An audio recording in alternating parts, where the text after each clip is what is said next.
Les jours se suivent et les images se ressemblent, venues des quatre coins du département. Pour certains, après avoir réalisé une opération coup de poing devant la fromagerie Bongrain-Gérard du Tauly, des convois de tracteurs emmenés par les syndicats majoritaires FDSEA et JA ont rallié ce mercredi à la mi-journée Épinal pour bloquer la RN 57.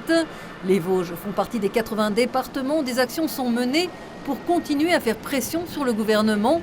Car après le discours du Premier ministre à l'Assemblée nationale, le compte n'y est pas. Les agriculteurs parlent de mesurettes.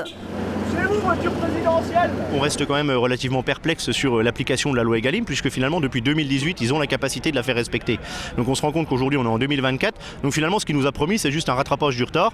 On a eu la mesure sur le GNR, mais finalement c'est un rétropédalage. Ils se sont entendus avec Bruno Le Maire sur le sujet. Mais aujourd'hui on n'a pas eu une mesure concrète, on n'a pas eu de cap ni de vision pour l'agriculture. La route était barrée depuis Razimont jusqu'à Chavelot et les agriculteurs ont investi les deux voies de circulation avec leur Barnum, groupe électrogène et Brasero, car ils ont prévu de rester sur place jusqu'à demain jeudi 17h. Parmi eux, des jeunes agriculteurs inquiets pour leur avenir. Je me suis installé il y a 2 ans, j'ai investi beaucoup d'argent, donc quand on investit des chiffres aux alentours de 700 000 à 800 000 euros et qu'on n'a pas de perspective, ça fait un peu peur. Pour moi, il faut taper plutôt au niveau européen. Donc ce qu'on fait là c'est bien, il faut bouger. Aujourd'hui tout le monde fait quelque chose, il faut suivre le mouvement. On charge par rapport à notre produit, c'est pas du tout équivalent. Puis à un moment donné, ça devient un peu compliqué de produire, quoi. Effet collatéral de ce blocage de la nationale et malgré les déviations mises en place depuis Nomexy ou Pouxeux, de nombreux camions ont traversé le centre-ville d'Épinal.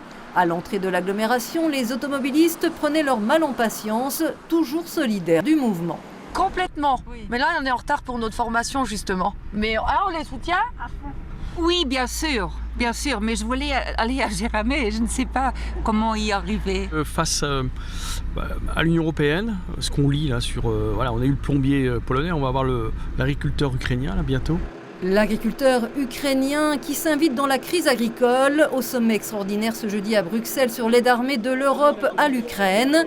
Depuis leur campement, les agriculteurs vosgiens seront très attentifs aux négociations et comptent sur la fermeté du président français, espérant les mêmes règles du jeu commercial pour tous. Le traité Mercosur de libre-échange avec l'Amérique du Sud est aussi dans leur viseur. Le dossier principal, c'est la rémunération et les charges. Donc le revenu des agriculteurs. Et là-dessus, il faut qu'on arrive à trouver effectivement des leviers pour que nos produits soient enfin rémunérés à leur juste valeur et ne soient pas mis en concurrence. Parce que même si l'on dit on ne va pas signer le Mercosur, pour l'instant, on est déjà bien engagé là-dessus. L'avenir de l'agriculture va peut-être se décider dans les heures qui viennent, mais au-delà de la mobilisation des adultes, image étonnante depuis ce campement vosgien où la relève est déjà prête.